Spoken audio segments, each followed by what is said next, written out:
Hello and welcome to part 1 of this instructional video hosted by the 5th Battalion, 60th Regiment Rifles.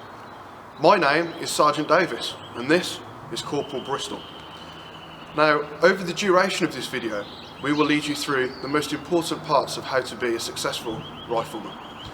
We will teach you the basics of foot drill and first and foremost, and most importantly, how the rifleman will dress himself from head to toe. First and foremost, I will lead you through the order of dress required of a rifleman in the 5th Battalion. I will also lead you through the various pieces of kit a rifleman will wear from head to toe. First of all, we will start with the most important order of dress required by a rifleman, which is barrack dress without arms. Working our way from the headdress of the rifleman, we start with the regimental cap, which is the standard headdress worn by a rifleman whilst on parade.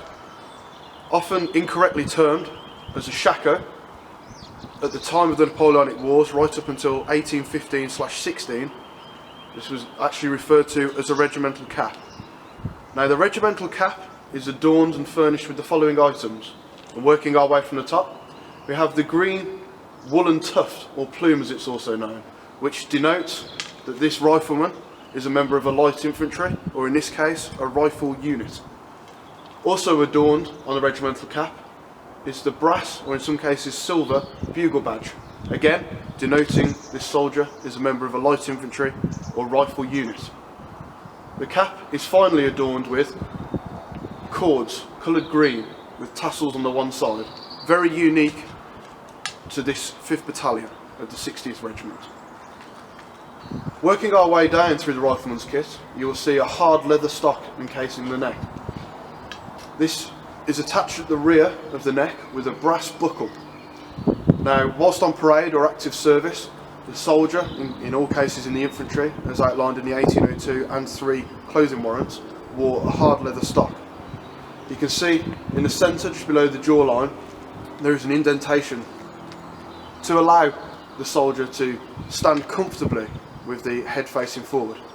Now, if he were to turn his head left or right, he will not be allowed to do so, as the stock actually rises up alongside of the collar.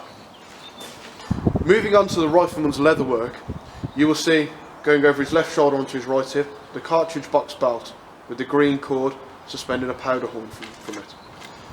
Moving further down, you will see the rifleman's waist belt with the sword on the left hip, the ball pouch, which would hold 30 rounds of solid lead ammunition, as well as the brush and pricker for cleaning the pan and touch hole of his rifle.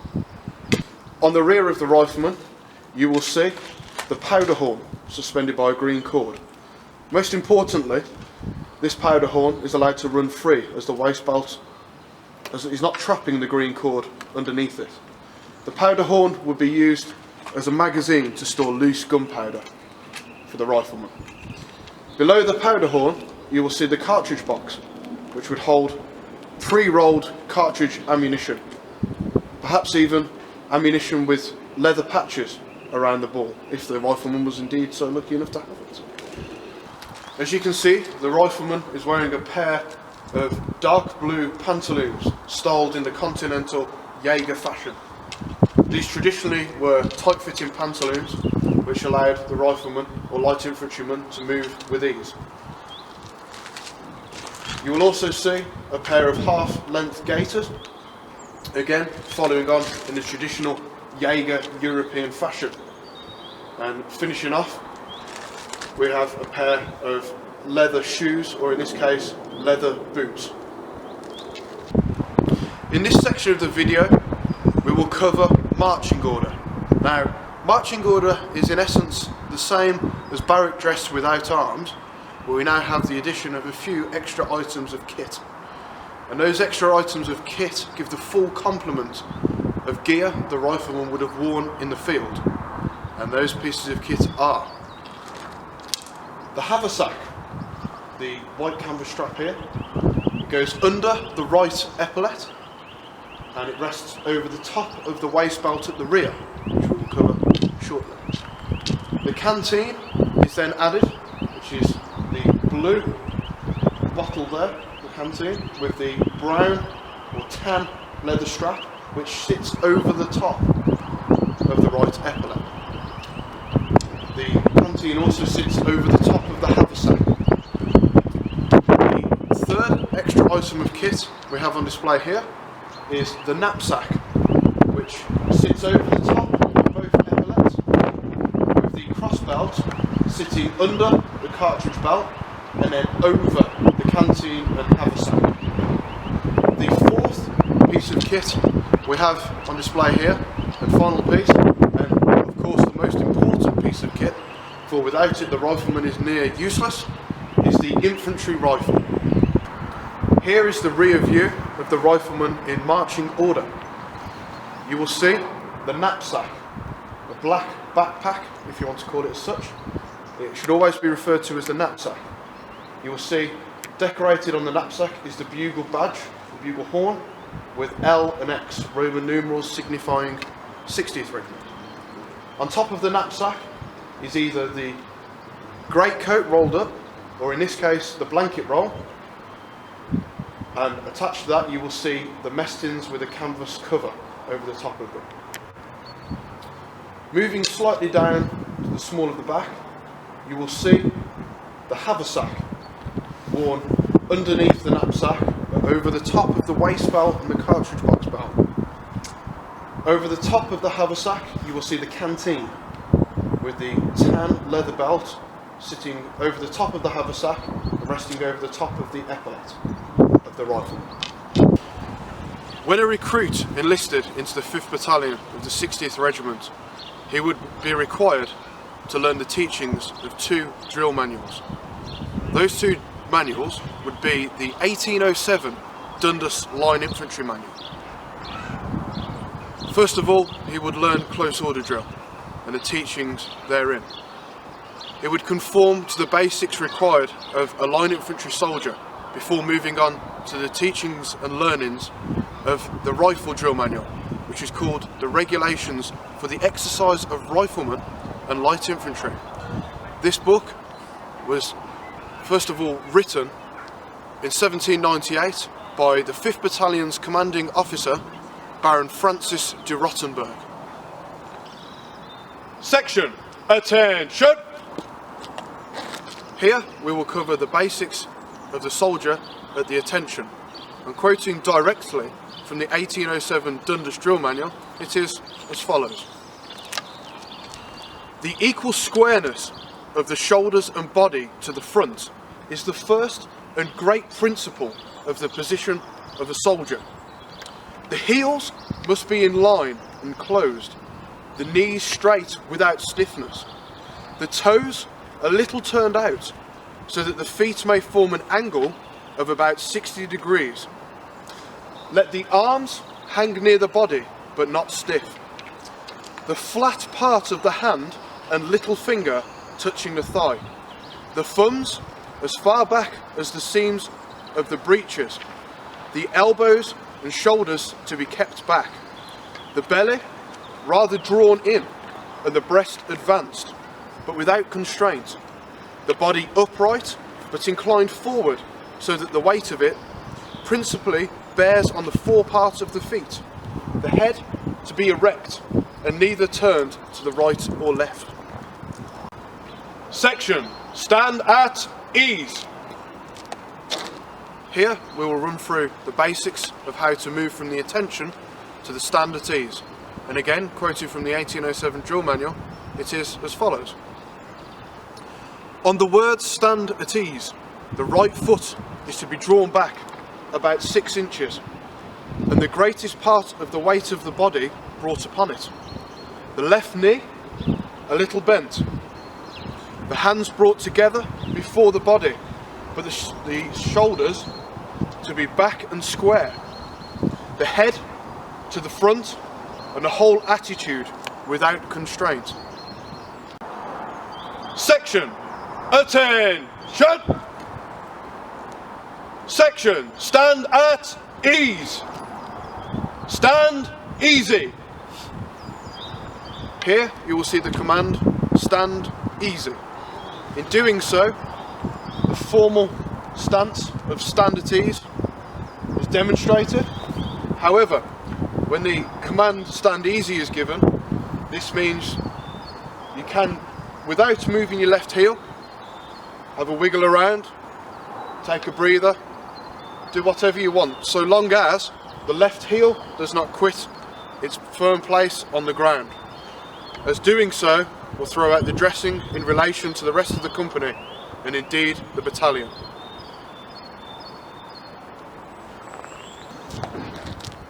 Moving on, we will now move through the left and right face as well as the about face. Section, attention! Section, right face. Section, left face. Section to the right, about face. Section to the right, about face. Stand at ease. Stand easy. Section 5. Position in marching. In marching, the soldier must maintain as much as possible the position of the body as directed in the attention in Section 1. He must be well balanced on his limbs. His arms and hands without stiffness must be kept steady by his sides and not suffered to vibrate. He must not be allowed to stoop forward, still less to lean back. His body must be kept square to the front and thrown rather more forward in marching than when halted, that it may accompany the movement of the leg and thigh, which movement must spring from the haunch be stretched, but without stiffening the knee, the toes a little pointed and kept near the ground, so that the shoe soles may not be visible to a person in front. The head to be kept well up, straight to the front, and the eyes not suffered to be cast down. The foot, without being drawn back, must be placed flat on the ground. Section will advance in ordinary time. Eyes to the right. March!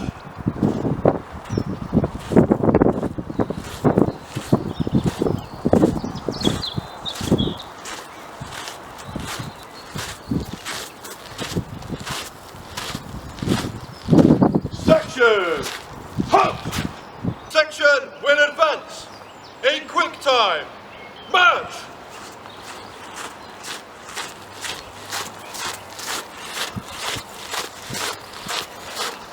Section! Halt! Arms! On display here, you will see the rifleman with arguably the most important piece of kit he possesses, the infantry rifle. Often termed incorrectly as the Baker rifle, a much more modern anachronism, this is the infantry rifle. Now, working our way down through the rifle, there's various points I'd like to quickly and briefly make. This here is termed as the muzzle, and below it you will see the rammer, or steel ramrod as it's also known. Here we have the barrel, 7 grooves throughout, achieving a quarter turn on the ball along the process of the barrel. Here, the black leather sling, which as we are on parade, is tied tight. Here we have the flint sat in the jaws of the lock of the hammer, with the frizzen, trigger, trigger guard, and at the end we have the patch box. Shoulder arms. Order arms. The rifle is to be brought quickly across the body to the right side, the right hand slipping round into the original position when shouldered. The left quits its hold and seizes the rifle again, smartly even with the right shoulder. At the same time, the right foot is brought up in a line with the left. Section, shoulder, arms. Order, arms. At the word arms, the left hand seizes the rifle even with the right shoulder. The rifle, as in the first motion of the present, is raised about 2 inches. The right hand quits its hold, grasps the rifle round the muzzle and brings it gently to the ground, even with the toe of the right foot. The wrist pressing against the side and elbow as close as possible. The left hand is brought as before on the left thigh. Section, order, arms.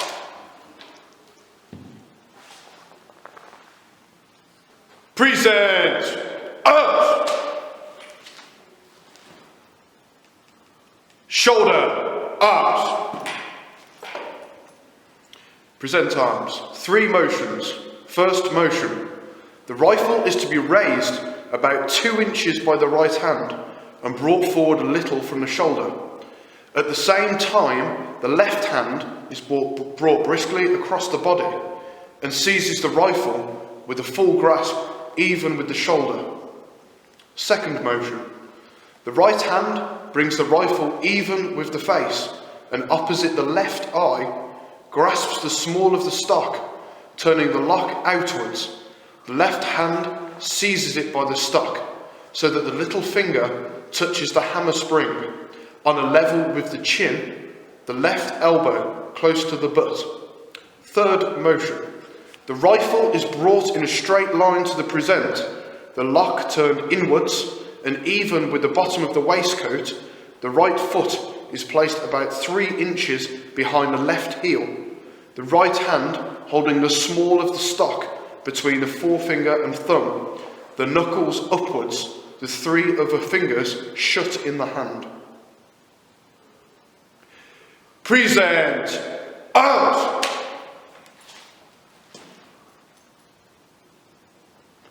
Shoulder, arms.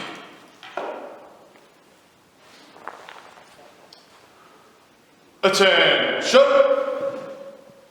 Trail, arms. Shoulder, arms. Support, arms. Support, arms. The rifle is brought across the body with the guard upwards by bending the right arm. The left hand is laid across the right. Attention! Trail, arms.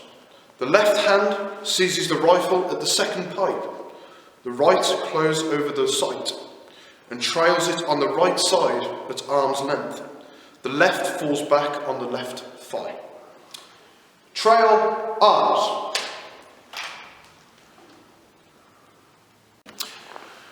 For the drill we use for rifles in the 5th Battalion, we draw on the book which was written in 1798 by Baron Francis de Rottenberg, the Lieutenant Colonel of the 5th Battalion, 60th Regiment. And he wrote a book entitled Regulations for the Exercise of Riflemen and Light Infantry and Instructions for Their Conduct in the Field. Now, this was the very first rifle-specific drill manual used by the British Army, and the very first paragraph in this book reads as follows. Part 1 of the exercise. When a company or battalion of riflemen is to act with closed ranks and files, the same regulations which are given to infantry in general serve for them.